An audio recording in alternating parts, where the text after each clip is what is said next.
do. Good evening, just got in. 1 day off, 2 days on, 1 day off. So I would do A lot of stuff to do, so off. time is Shoulders, arms, 10 to 9.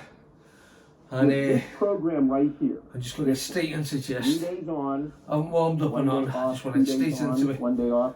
Is What I where will do though. I noticed the next step of my Spray a bit program. of this on my arms. This rest day here was super important for me. I fucking hated it. I did not like it.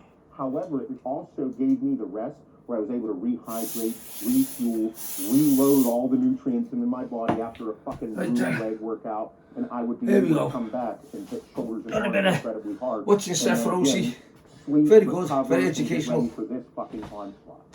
Okay, that is this one here is where I absolutely fell in love with the bro split.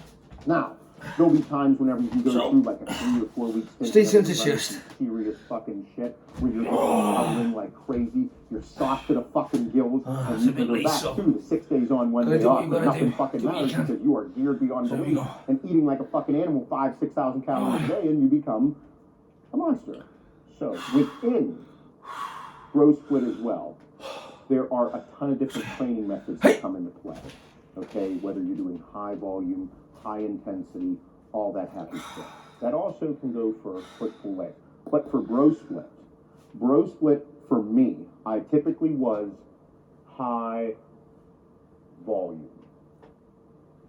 And what do I mean by that? I mean that I would be doing 24 plus sets per workout. That was me. That's what I did because I was geared out of my mind. I was eating a ton of food. I was taking a ton of shit.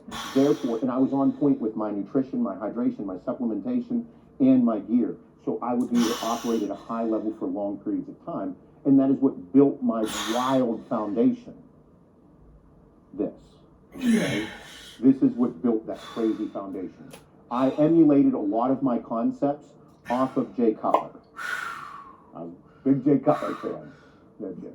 Now, within my programming, there would be times where I would be like, hey, I like the intensifiers. I like the drop sets, the giant sets, the super sets, the set sets, the high intensity stuff, the 5x5, 10x10, wild intense stuff.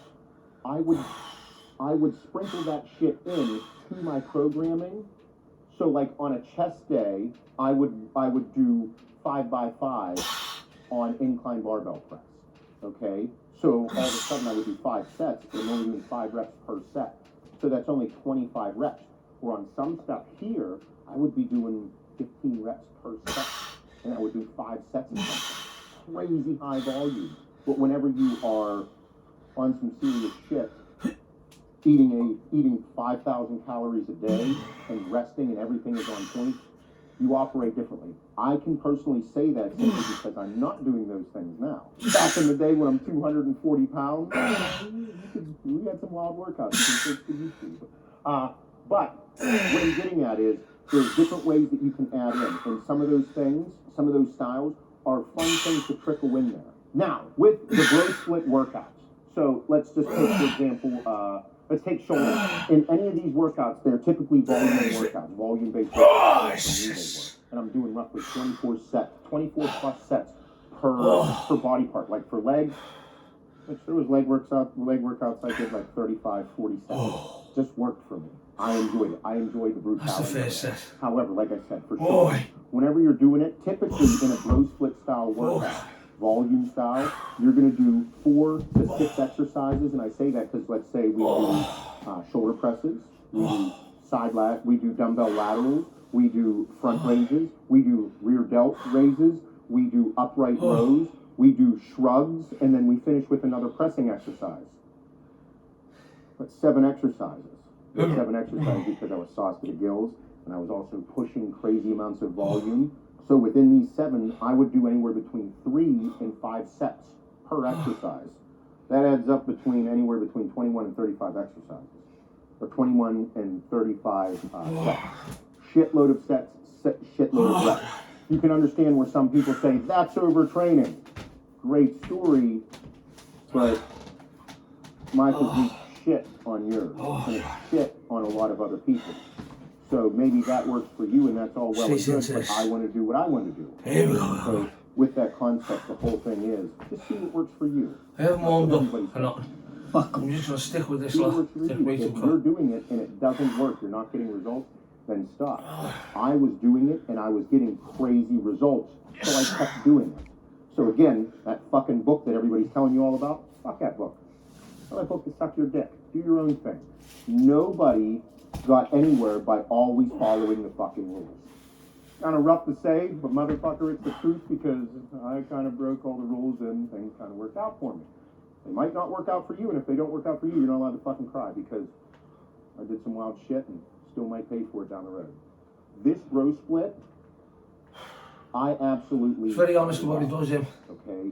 The reason I believe I had such All the stuff he took, steroids and everything. because not Get on only him. did I figure it out It's not how my body Feroci. operated, Is that good? my body, this whole programming met with my personality. Come on.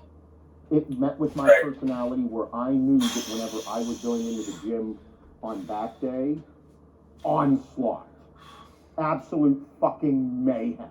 I would torch my back so that it was still sore right here. So if it was back day was Tuesday, we're talking Friday, Saturday, my back is still tender. I loved that. It met well with my personality and how I looked at everything, and I was making crazy progress. So personally, I believe that this met with my personality and my body type, my mentality, and everything I was doing so well that I was able to build the physique that I have. So, does it work? Absolutely. For me, it was phenomenal, but I also loved it. I knew that chest day was Monday. That's the only day I'm doing chest. I don't do chest on arm day. Nope, I do chest on chest day. That's it. That's the day. Okay? There is a lot of stuff going on about like the high volume versus high intensity. People that are like, well, I like to work out in 45 minutes. Dorian Yates trained for 45 minutes. He only did this. Mike Menser did this. There's a lot of young people learning about a lot of the history of bodybuilding. Now, Ronnie Coleman did his thing. Jay Cutler did his thing. Mike Menser, Dorian Yates. These are all legends within our sport. They were able to go absolutely ham at a level that most of us only dream of. What I'm getting at is, you need to also test your own limits. You can't just say, Dorian Yates only trained for 45 minutes. Bitch, did you see how Dorian Yates trained and how you trained? Dorian Yates did not give a flying fuck about taking pictures in the gym. That dude was one of the most scary individuals in the fucking gym. So, if you want to be Dorian Yates, you better act like that motherfucker and be absolutely shit fucking crazy. If you want to be Jay Cutler, you have to go and study how he trained. If you want to look like me, you have to study the videos and how I trained, and then also keep in mind of how perfect I was, or this bodybuilder or that bodybuilder is. And remember, technically you're not them. You're you. For as much as I wanted to be Jay Cutler, I was not going to be Jay Cutler. Simply because I'm not. I'm Seth Feroci. I'm going to take some of these things that Jay has done. Take some of these things that Dorian has done. Take some of the things that I've seen Branch Warren train or this. Like, I don't want to train like Branch Warren, but that motherfucker's intensity is on another level. So why don't I take his intensity, add it to some of the principles that I learned from Jay or Dorian or this, and like kind of formulate my own concept from it. I did that when I was young, before everybody said that I had to do pro Seth Feroci. Just like you can too. You just need to experiment with those things and figure it out. All right, now we are flipping over to push-pull legs, something that I have grown to love, and somehow in my head I still have no clue how I love it so much. Because back then in the bro split days, I thought this was the dumbest shit I've ever done. Just because you weren't doing as many sets and reps per workout and per body part, at least on that day. And I'm like, how the fuck are you supposed to make gains? How are you going to make gains by only doing 12 sets? 12 sets on chest, that's not going to grow your chest. That's fucking stupid. That's how my head works. However, keeping my foundation pretty fucking good, so it must be working to some degree. So, everything I just said about bro split can actually be thrown out the fucking window, because this works too. It's up to you to figure out what works for you, your life, your mentality, and your personality. But let's go through exactly how I do some things and some of the questions that I get a lot, and how we can break it down for you. Push-pull legs. What is it? We are doing a push workout, a pull workout, and a leg workout. So we have chest, shoulders, and triceps. Push, push, push. Yeah. We This have back. kind of bicep, workout I'm doing. pull workout. I haven't And warmed then up. we have legs, your quads So- and your hamstrings. I'm just trying to get So that's loads of blood in 3 workout days. as much as I Push, can. pull, legs. And then I'll start Oh, I doing did it some down. Do I bench do press, push, pull, some legs? dumbbell press And then push, pull, and legs. stuff. Then push, pull, legs. How do I fit it into the 7-day work week? Like, what about my 7 days? Like my Just 7 watching this guy. things in 7 days. Watch Wow. his workouts. You You learn can take from. your 7 days and throw it out the fucking He knows his window. shit, I tell you, and does 7 work. days is only within Especially our when he's with Andy Lambert. Wednesdays. Fantastic. We're leg days. He knows his stuff. Some people are like, Sundays are leg days. It actually has no bearing. It's what it works for you in your head. Because I know people that do legs on Saturday and bro split, and it still works. Come on. That Wednesday was just my day in my life. But with this, He's honest. the concept is, me personally, I do push, pull, legs, and functional training. I do push, pull, legs, and 2 functional days. That's 5 workout days within my week. Sometimes my leg day is also a functional day. The functional will just be all leg exercises. Okay, so how can we break it down? You can do 2 push workouts, 2 pull workouts, and 1 leg day within the week. That's 5 workouts. So you could do 3 days on, 1 day off, 2 days on, 1 day off. And it still fits in this 7-day split here. So that means we can do push, pull, legs, off, push, pull, off, push, pull, legs, off. We can set it up this way because typically within your push and pull days, on those days we're hitting all these different body parts. So typically we're only doing 2 or 3 exercises per body part.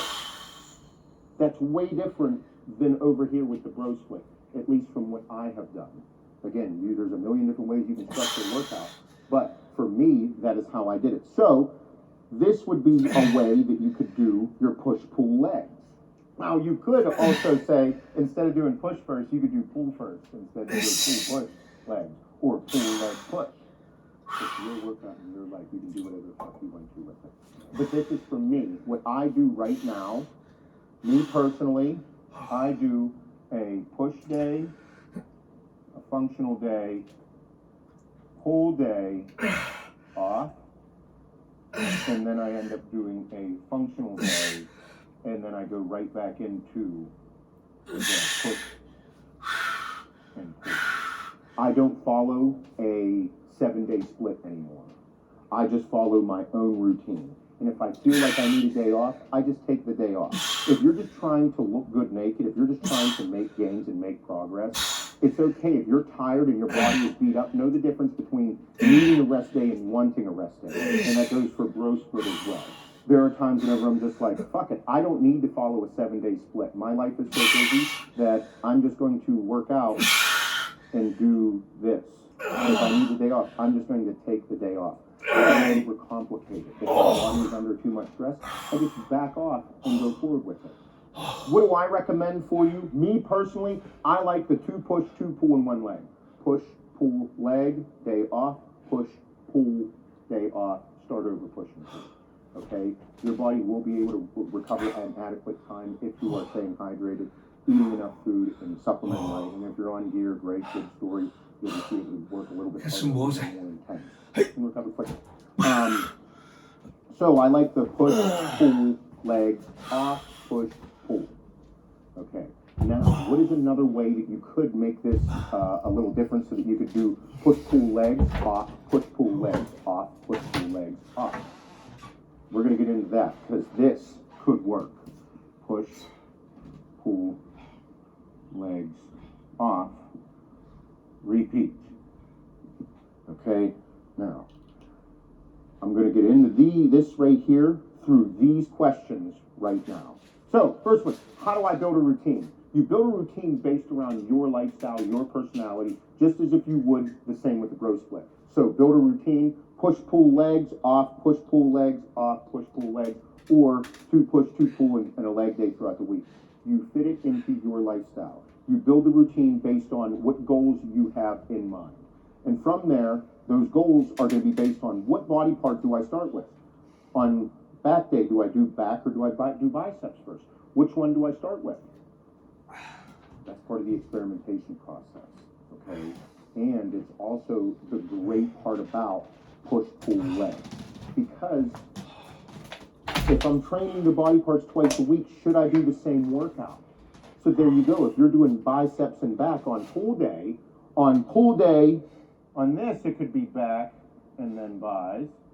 On this day it could be bis and then back.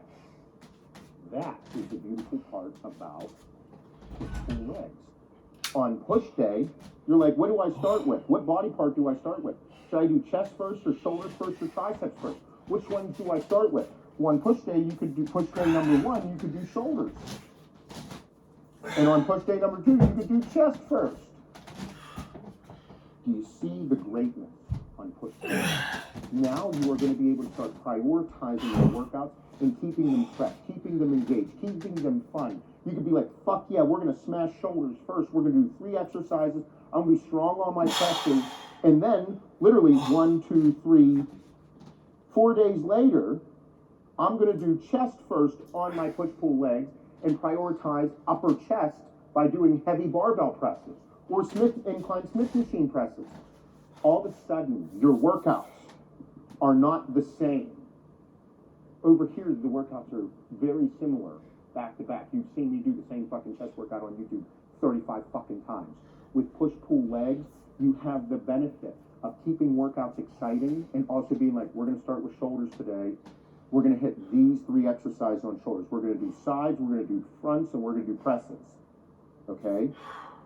But then the next workout, you could be like, we're going to start with chest. And we're going to do heavy presses on chest day, on chest. And then on shoulders, we're going to do a lot of sides. We're not going to do any pressing. We're going to do upright rows, we're going to do side laterals, and we're going to do fronts. All of a sudden, your workout becomes so much more fun to build. A little more work because now you have to take the time to plan out more workouts. But I don't know about you, I love making new workouts. I love walking into the gym and having something new to do because that fits my goals right now. Because my goals are to look good naked, function well, play with my kids, but still have that little bit of bodybuilder in there. Push-pull legs and functional workouts are why I love this setup. Because no workout will be the same every single time. Now, is it a bad thing to do the same workout every single time? Absolutely not. Dwayne Yates did the same fucking back workout for years. I do almost the same fucking chest workout for years whenever I was doing bro split. It was always the fucking same. You'd see Seth come in and do incline dumbbell presses, and then you'd see Seth do flat dumbbell flies, and then you'd see him do pullovers, and after that you'd see him do some back deck flies, superset with dips, and then he'd finish with some type of FST 7 sets. Same fucking thing every time, and I'd go to world-class chest. This part of push-pull legs is so much fun. So, whenever we go through, if I'm training the body parts twice a week, should I do the same workout? No, you don't have to. That's the beauty of this. You could do shoulders, and then chest, and then triceps. If your triceps are absolute dog shit triceps, do them first. Prioritize them. Start strong. Out of the gate with the workout, we're always stronger at the beginning of the workout than the end of the workout. So if that's the case, start with triceps. And then who can say we don't start strong with presses on triceps and then do all fly motions on chest day? Now, is that adequate to be a top world-class open bodybuilder? Probably fucking not. But if you're trying to look good naked, make some gains, and have a fun, interesting workout, there you go. However, if you are trying to be an open-class bodybuilder, in my opinion, I'm going to fix that. That's just my opinion. If you disagree, let me know in the comments. There are open-class bodybuilders and some 212 guys that have sworn by push-pull legs, and they have won shows and done great with push-pull legs. Me personally, I like this. For life and everything that I'm doing, and I look pretty good right now. I really enjoy this workout. Both do work, but again, that's up to you, for you to experiment with it all. From that, in those workouts, how many exercises? How many sets per exercise? How many sets per workout? Like, because I'm going to be hitting everything twice a week. So if you're going to be hitting everything now, like twice a week, like push-pull legs, off push-pull legs, like how many sets, how many reps? I feel like I'm still going to be doing that. So that's also the benefit of these types of. I feel like I'm not the main character in my life story. You're really not, you know. Our Lord, Heavenly Father, bless us to be so like this.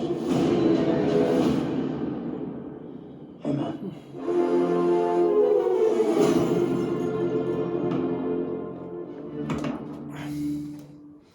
Stuck in dandruff deja vu. Itch, scratch, flake, itch, scratch. Ah! Take control. Don't just suffer it. Miserable.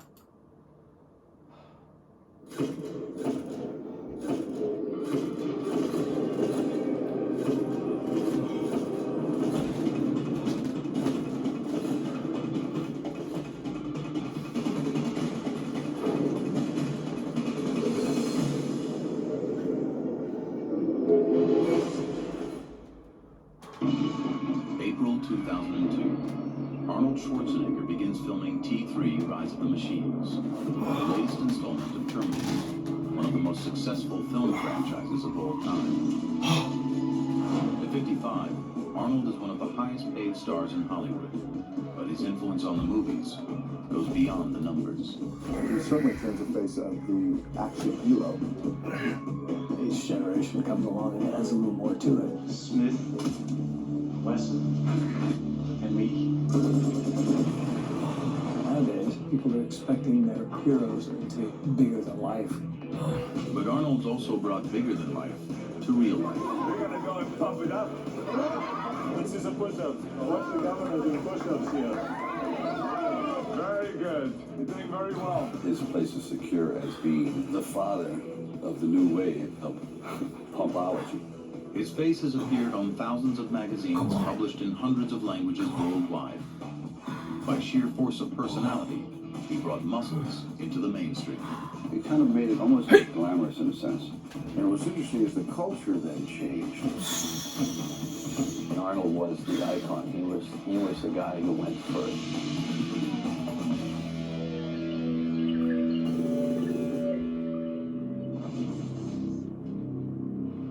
With the enormity of his fame and fortune, it's easy to forget that it all started with an independent documentary film released in 1977 called Pumping Iron. The film introduced the world to a character every bit as amazing as the Terminator or Conan would turn out to be.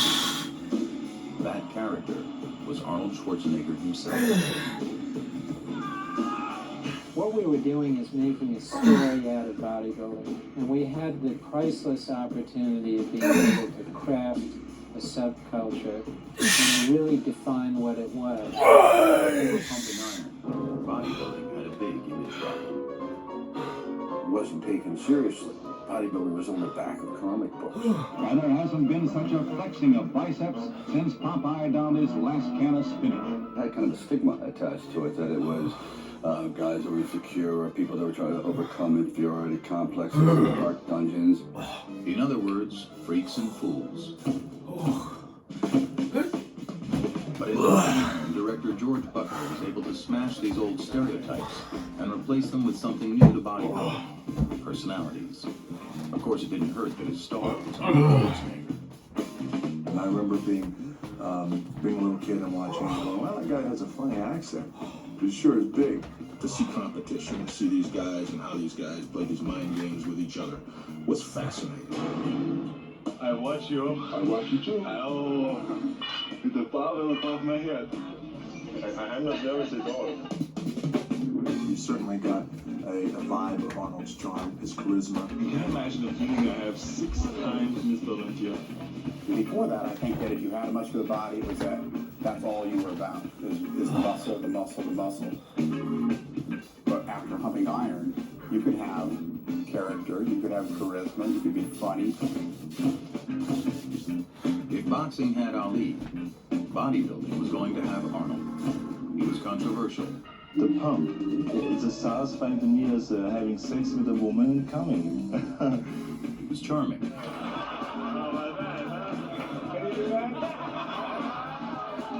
And like Ali, he was a natural-born salesman. selling not only bodybuilding, but his own persona. Do you work out every day? Every other day? I would say 6 days a week. 6 days? Yeah, with weights. And I run 3 times a week and then do other exercises that we shouldn't talk about here in front of the people. I do everything.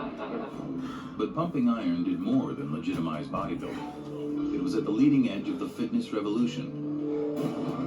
By the late 70s and early 80s, Americans, inspired at least in part by the muscularity they saw in pumping iron, were joining the bodybuilders at the gym. It became a social circuit for the first time. It became a great place to meet people at the gym. The last place in the world you would ever expect to meet your future missus is at the gym. Never happened, but it did. The guys are going, oh yeah, I'll hang around here. This isn't bad. I'll get in shape just so I can hang out here. But as America was heading into the weight room, Arnold was heading out. Propelled by a wacky idea, he thought he could parlay his bodybuilding into Hollywood stardom. I like acting very much, so maybe I can have a new career there, who knows? It was a long shot. The bulging physique that had served him so well in competition had nothing to do with the traditional Hollywood handsome.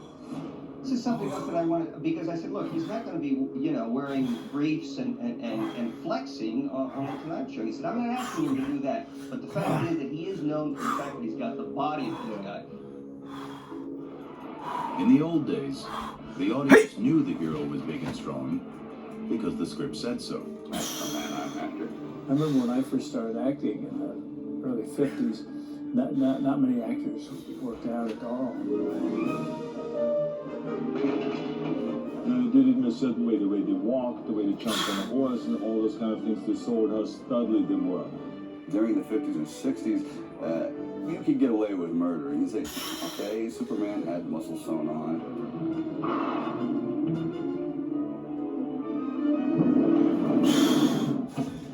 As Arnold was trying to figure out how to fit into the Hollywood mold, director John Milius was trying to figure out how he could bring the comic book Conan to life by casting a bodybuilder.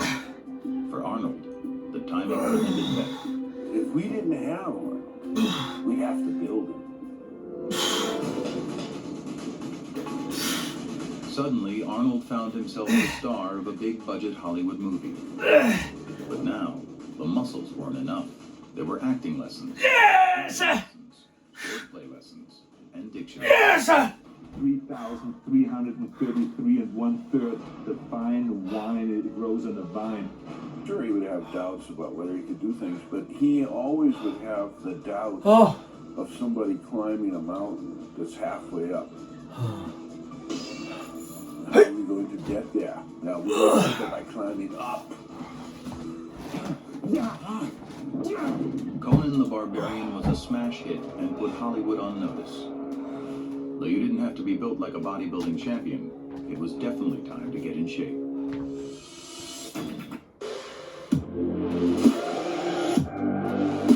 Just got to the end of the transformation checkpoint. We've got 3 girls who are at their most confident.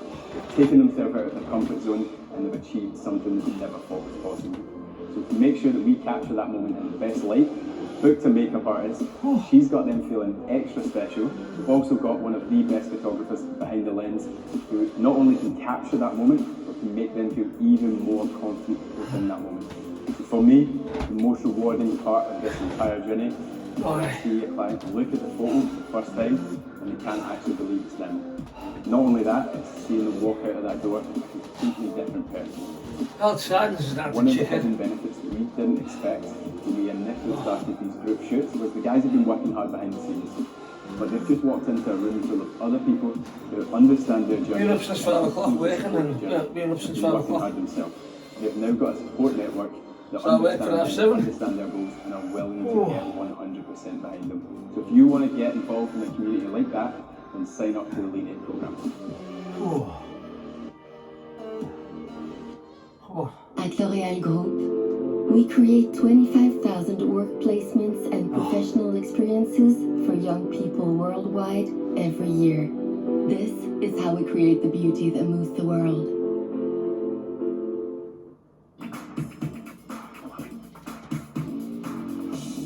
Arnold comes along, and that bar gets moved from there to there. We, the movie makers, just try to find clothes, a costume to put on this extraordinary elemental creature, this giant. I'll be back. I mean, it really kind of set a standard that said if you're going to try to come off as something on the screen, you know, you gotta have the goods, and it's not all about your stunt double. Shorts came off, and there it was. There was no hiding. There was no like holding the stomach in. It's potty. In the 80s, the studios produced a string of action movies all starring muscular heroes. Audiences, weary of the sensitive 70s, ate them up. We were like the new action heroes of that era. All of us had one thing in common. We showed the physical development. We love cheering that because we can appreciate, we in our hearts know what it takes to get that. Man wanted to go to see a movie that had tremendous action, but he could sit back and say, wow, yes, he takes care of the job, and kind of live through it in a way. I think of movies that celebrated men. You know what certainly inspired me? Here's a guy who's kicking ass and taking names. With the Predator, especially, you know, stepped up the plate and said, just bring it. And it was great, you know, especially at the end, you know, come on, kill me, I'm right here. Kill me, do it. Come on, kill me, I'm here. That's fantastic.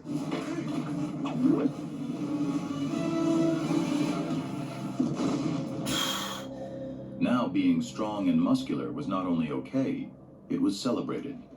A new generation raised on action movies hit the weights in order to avoid being called girly men.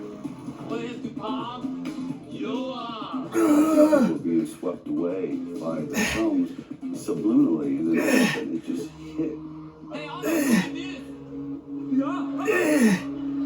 Oh, you guys are sick. Like this. Suddenly it seemed everybody was in shape. From a few darkened gyms, an entire multi-billion-dollar industry erupted.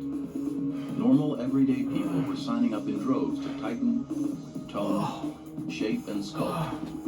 At fitness palaces filled with gleaming chrome muscle-making machines. Bodybuilding and physicality became kind of like a hip thing. It's okay to be proud of your body.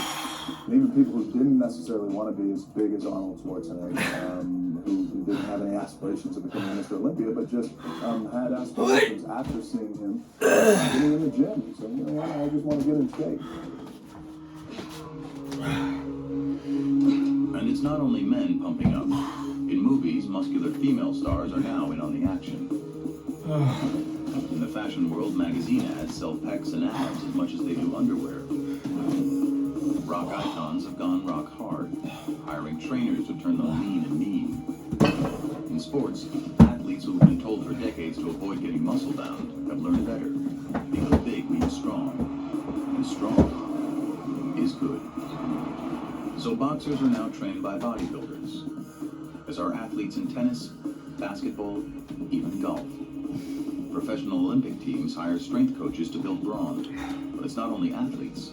Remember when the elderly thought lifting anything heavy would cause a heart attack? No more. Study after study shows that strength training can improve cardiovascular fitness, strengthen bones, increase flexibility and balance, even fight diabetes, arthritis, and depression.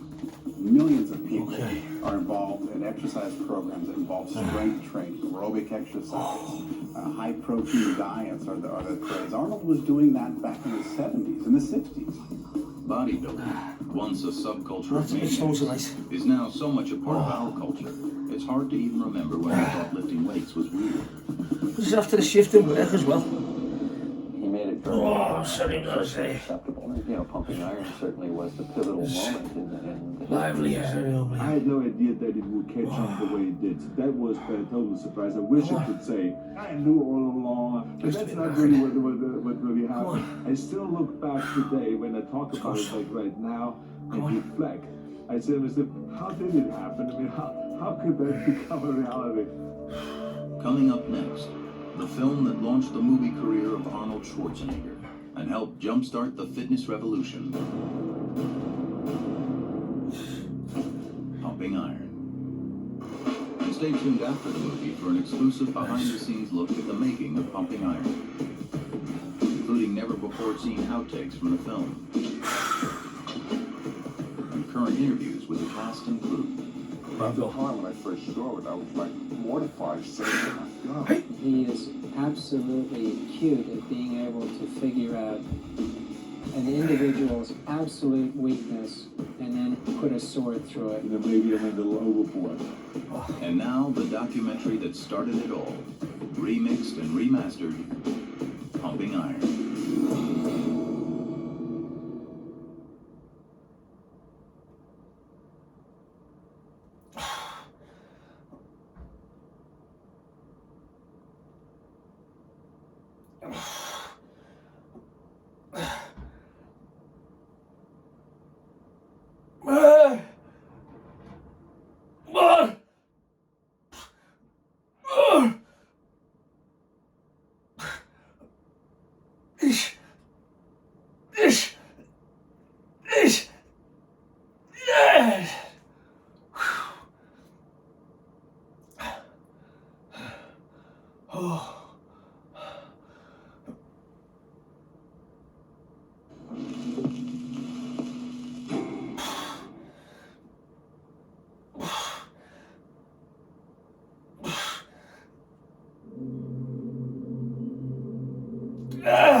Come on! Come on! Long before the phrase Pumping Iron became part of our everyday fitness vocabulary, it was the title of a low-budget documentary that would defy the odds to become a cult classic. On the 25th anniversary of that film, Cinemax presents the story of the making of Pumping Iron, the film that introduced the world to the charismatic 28-year-old bodybuilding champion, Arnold. With never-before-seen outtakes from the film, The only thing that's left is all bullshit. as well as candid comments from the cast and crew 25 years after the film was released. About the time when I first saw it, I was like mortified, saying, "Oh my God." I went overboard many times. We were really struggling to get the movie made, and people were laughing at us. Cinemax presents a tale of sweat, muscle, ego, and glory in the golden age of bodybuilding. Raw, the making of Pumping Iron.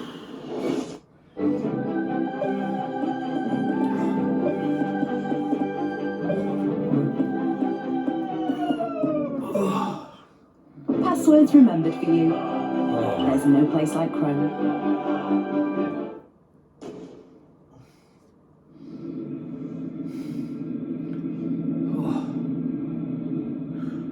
February, Columbus, Ohio.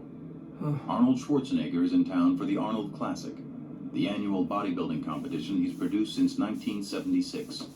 Along with Mr. Olympia, it's the premier contest in the sport.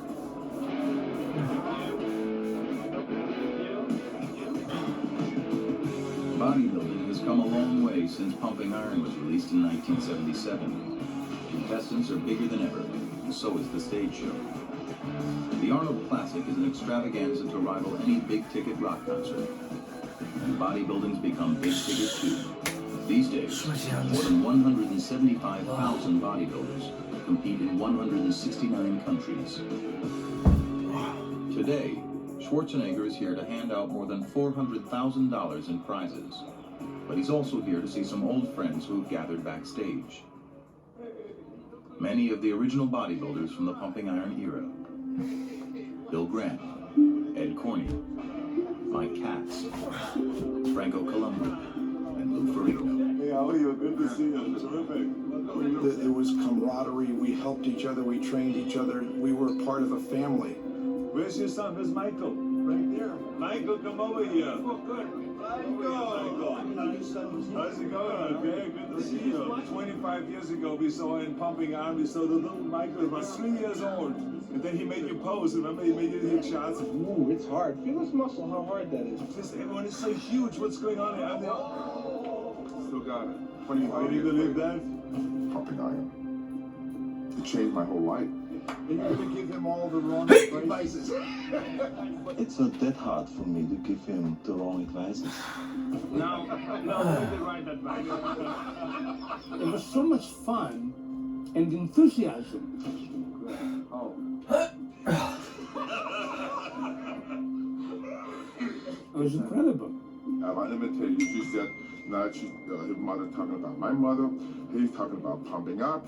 He's talking about pumping up. He's talking about psyching me out. You couldn't shut me up then. You can't shut me up now. It's the same. Nothing is the same. Whenever I think back on the Pumping Iron days in 1975 when we did this movie, I definitely miss it.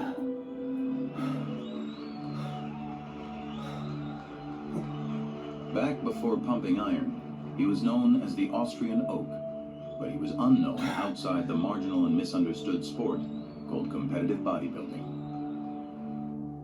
It was a tiny little world, and 300 people would come to the contest that night. They would go crazy over Arnold Schwarzenegger, so he was king of 300 people. It's just that Arnold hadn't burst out of that world yet. Photographer George Butler and writer Charles Gaines were fascinated with the bodybuilding subculture and collaborated on a book they called Pumping Iron, which featured the young Austrian bodybuilder. Butler wanted to turn it into a film, but Arnold wanted to retire. Since moving to America in 1968, he's won the sport's top prize, Mr. Olympia, an unprecedented 5 times, and he'd had enough. George Butler came to me and says, I have a great idea. We should do a movie. But it only will work if you're in it. And if you retire, you're in it. So that doesn't work. Butler knew the weird and wacky world of bodybuilding had all the makings of a fascinating movie. How to get investors aboard would be a tough sell.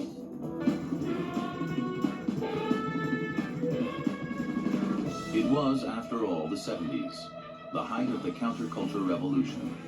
The last thing on anyone's mind was muscle men. It gave me a very formidable obstacle to overcome, which is to say, how do I make Arnold Schwarzenegger fashionable in the era in which the most celebrated model in the world was Twiggy? In the back of my mind, I knew that throughout history, there had always been at least one worldwide bodybuilder. Sandow at the turn of the century was one of the highest paid entertainers in the world. Charles Atlas in the 20s and 30s. Steve Reeves in the 50s made a fortune in the movies. After convincing Arnold to compete for one more Mr. Olympia title, first-time director Butler jumped headfirst into filmmaking. Okay, you got the 8? 8. That's like... Just talk to you guys. The concept was simple. Shoot the intense training leading up to the Mr. Olympia, then shoot the competition itself. Just let the story unfold in front of the camera. He started by shooting a test film for investors. In this never-before-seen footage, the first frames ever shot for Pumping Iron, Arnold pumps up backstage for a posing exhibition.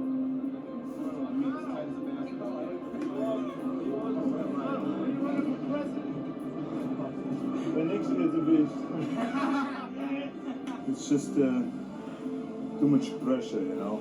I mean, I'm competing now for 10 years, and after 10 years I feel like it's enough, you know. You have to let other people have a chance, and just leave as a winner. Suppose Louis beats you. He doesn't. There's no such thing. For years now, since 1970, I was like unbeatable. And there was no hope for anyone to come close. It just didn't exist because I knew once I have the title, there's no way anyone is going to take it. But if an Arnold win was inevitable, where was the drama? Where was the conflict? Every movie hero has to show his stuff by pushing up against an obstacle. Butler had to find it. I wanted to find a great antagonist for Arnold, and there was Louis Ferrigno in Brooklyn, New York, 6'8", 270, dark and foreboding. Muscle magazine publisher Joe Weider had already had his eye on Ferrigno. For Weider, the old story Arnold wins again was growing stale. But a Mr. Olympia showdown between Lou and Arnold, this was perfect. And exactly the kind of rivalry that sells magazines. He won the Mr. Universe contest in 1974 in Italy. Weider came back. I remember like it was like a fresh breath of air. With a new champion on the horizon. Well, I had to stimulate them. And when I go into the gym and I saw him pick up 500 pounds, he says, "What do you think, Joe?" I said, "Oh, not bad. He can do better than that." He got mad. So he would create this whole thing, and and I think it was really good because the fans loved all that, and that's exactly what I played up then in the movie Pumping Iron. In this outtake from Pumping Iron, Weider and Schwarzenegger discussed the very real possibility that the champ might actually lose to the larger and hungrier Ferrigno. You were the one who saw Lou in New York just a few days ago. So how does he look? He looks very, very massive. Well, he was my idol. He taught me getting into bodybuilding. Of course, when you have an idol, like, if you want to beat your idol to do that. Wait till they see these dogs in Africa. Big enough for me. Butler had his antagonist. Since 1969, nobody has beaten me, so why should he come now all of a sudden and break my record? I don't know, he's training real hard. Well, you will see. Massive, and he's built almost like you. No. What happens if you are defeated? To enhance the drama, the filmmakers had to pump up the conflict. This is for the big baby, Louis. This is why documentary filmmaking is so effective, because you can do something with real people that a novelist just couldn't imagine. You create dialogue and hostility towards one another in order to make the movie more interesting. If it is just a story, that you can see for 10 minutes and then you've seen it all. And if you see the personalities and you can follow them. A showdown was Golden King versus the Dark Prince. Well, I was a bit of an outsider at that time in that world because I was the only one back training in Brooklyn. Brooklyn versus Venice, California. A bizarre beach town. A refuge for artists and hippies, weirdos and wackos. In its own strange way, bodybuilding fit right in. Yet the sport had an epicenter. It was a legendary Gold's Gym, which is where the filmmakers began shooting. Oh, Franco. No bullshit. Yeah. No, side chest, not front chest, Franco. Side. Yeah, these things change a little bit when we go to the side. Look, Franco, what you have to do is when I say side chest, then hit the side chest and let it come out. And if you don't have it, don't hit it. No, don't hit it. Don't hit it. We had camaraderie that was incredible. We trained together. We'd go to the Gold's Gym at 10 o'clock in the morning. That's where everybody would meet. And I mean, the energy that came out of that little gym was only about 5,000 square feet. It could probably light up the city of Los Angeles. It's the mecca of bodybuilding. When I got out of here, there was only this little bitty gym sitting out here close to the beach. I mean, it wasn't much bigger than YMCA where I'm from. It was like a house. And it was only basic weights. That's the only place we knew. That was home to us. The public at that point didn't accept what we were doing. They didn't understand what we were doing. That was one of the joys of doing Pumping Iron, that people could really see that we just weren't big, huge people with muscles. We were all kind of tied together like this. We worked out together, we ate together, we were partying together. Rent was cheap. By day, they trained at Gold's or on nearby Muscle Beach. And at night, they let off steam. Often at Arnold's bachelor pad in Santa Monica. The main is here, guys. The cameras never stopped rolling. It's the Universe 1975. I don't think you guys are ready for this. We've all come a long way. It's not easy, but it's always easier together. And all you have to do is show up.